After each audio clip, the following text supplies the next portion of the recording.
Okay, so today we're going to start with our exponent laws with rational exponents. Now remember, rational just means we're talking about fractional exponents. So last week we introduced fractional exponents and talked about converting between exponential and radical form.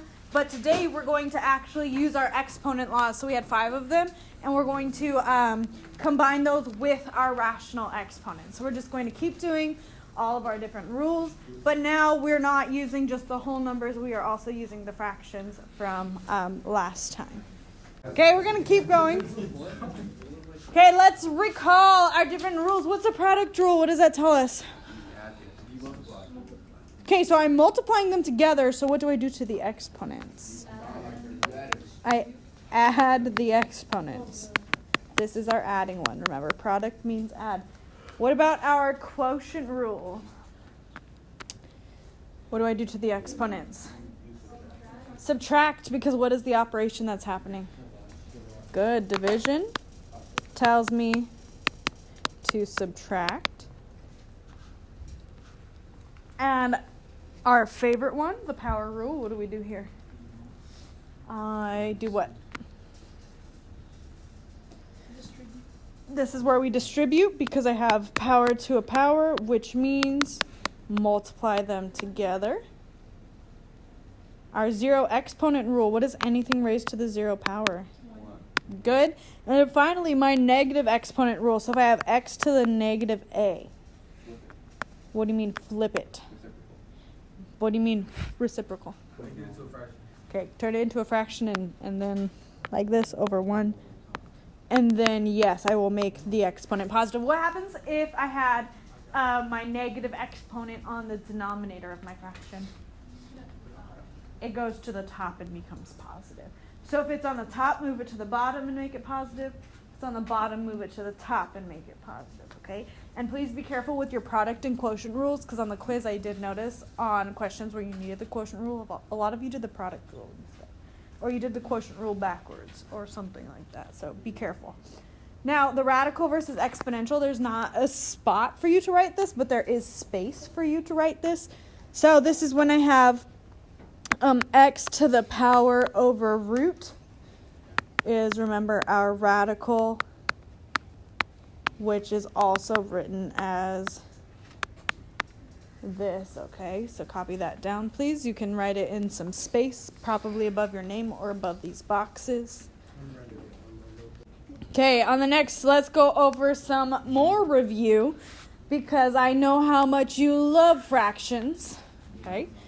We're going to talk about multiplying and dividing. So first, we're going to multiply the numerators, and then what are we going to do? Multiply the numerators and what? And the denominators, and then we're going to simplify. So what is 2 times 4? One more time, what is 2 times 4? 8. I heard a 6, yes, but that's not what I wanted to hear. Okay, what about 3 times 5? So that would be my answer, 8 over 15. Can that be simplified? No. Okay, now what if I had 8 over 16? What does that simplify to be? 2, 4. Nope, not 2. Not 4. 1 over 2. Okay, because 8 divided by 16, they're GCF. I can take out an 8 from both of them, but it's 1 over 2, not just 2. Okay, now the bottom part, this is where we make our most mistakes. So focus. It says to add or subtract. What do we do first? Get a common denominator. Okay, we get a common denominator first, and then what do we do? You multiply. When I'm adding and subtracting. Oh, no, my bad. Then what do I do? You have to get the same bottom. Okay, I said get a common denominator, then what? Then add the numerators. So add the top. What does it say about the denominators? Okay, so first we get a common denominator, then we add the numerators, but the denominators don't change. That's an important part because you all like to change the denominators, and it can't happen, okay? Now, do I have common denominators here? No. By what? By 5. Okay, so by 5 and 3. So what is going to be my new denominator? Okay, good. So I want to have like this, right? So 3 times what will give me 15? 5. And do I just multiply the 3 by 5? No, correct. What I do to the bottom, I have to do to the top and vice versa. So what's 5 times 2? Perfect. Okay, what about on the other fraction? What do I multiply by? Good. So top and bottom. So what's 4 times 3? And 10 plus 12 is 22. And I have the same denominator, so it stays as 15. I don't change it, okay? Keep that denominator as 15. Okay, so these are some basic rules. We won't really use them today as far as adding our fractions go, but we will definitely focus on that tomorrow. Okay, any questions? Can I start on the first example? Okay, so my first example, I changed the directions. Before it said simplest equivalent, oh, never mind. They're already fixed on your worksheet. Simplest equivalent radical form with positive exponents. So what do I notice about number 1? What does it have? A negative exponent. And what does that tell me to do? To flip it, yeah, turn it into a fraction. Okay, am I done? No, because I want what form? Radical form. So how do I turn that denominator into a radical? What is the root? What's the number that goes right here? What number is it on the bottom? 3. Okay, that's the root. Then I have x raised to, what's the power? Good, so I have 1 divided by the cube root of x. Is that in radical form? Is that as simplified as it can be? Yeah, so that's my final answer. That's it. Okay. That's what I meant when I said we're using the rules. So now we just did our rules separately and our fractional exponents separately. Now we're putting them all together. Number 2. I have a negative first, and then I also have a negative exponent. So we'll talk about this negative in a bit. But what does the negative exponent tell me to do? What'd you say? What do I do with the negative exponent? Okay, I'm going to turn it into a fraction. And this negative, it becomes positive. The negative that's out front, I'm going to highlight that in a different color. So the one I highlighted in yellow, okay, I'm just going to put that out front. Since it's not connected, that means it just stays as part of my answer, okay? And then on number 4, there's also a negative. We'll talk about that probably tomorrow, okay? Now, I have negative 1 divided by 2 raised to the 2/3 power. How do I solve this, or how do I do what I need to do? I need to put it into radical form on the bottom. Good. So what's the root of my radical? A 3, and then I have 2 inside, and then what's the power? It's still a 2, which is squared. And what is 2 squared?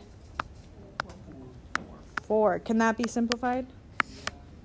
The cube root of 4? Can I find the cube root of 4? No. So then that means this is my final answer, okay? Yes. Okay, we're going to do number 3. We're going to skip 4 for now. We'll come back to it tomorrow. 5 and 6 will be you tries tomorrow because I want to do 7, so you have it for your notes. Okay, number 3, how do I start this problem? Yep, I'm going to turn it into a fraction just like the first 2. Okay, and how do I write this as a radical? What is my root? It is 4. Good. What goes inside is the base?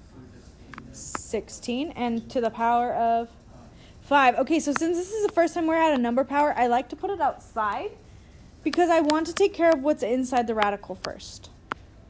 Okay, so to find the 4th root of 16, if I break it down, how big does my group need to be? I need a group of 4. Do I have a group of 4? Yes. So then what's the 4th root of 16? 2. Okay, so I have 1 divided by 2, and this 5 is still here, so I have 2 to the 5th power. What is 2 to the 5th power? What is 2 times itself 5 times? 2 times 2 is 4, times 2 is 8, times 2 is 16, times 2 is 32. Yes, and if I had told you earlier, you could get out your special powers paper and look at it and tell me what 2 to the 5th is. Okay. We're going to skip number 4, and we're going to do number 7. I know you have 1 minute left. Let's come on. We can do it. Okay, number 7. What's inside the radical? Focus, please. Okay, x to the 3 over 4. And I want to turn the radical into a power. So what is that going to be? What is the root, or what is the fraction, the denominator? It's going to be a 3. And what is the power, the number right here? 1. Okay, do you see how I turned that into 1/3? Okay, when I have my exponents like that, what do I do to them?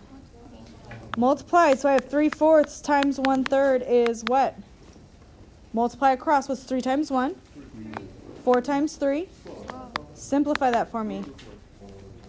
1 over 4. So that's my new exponent. So I have x to the 1/4 power as my final answer. Okay?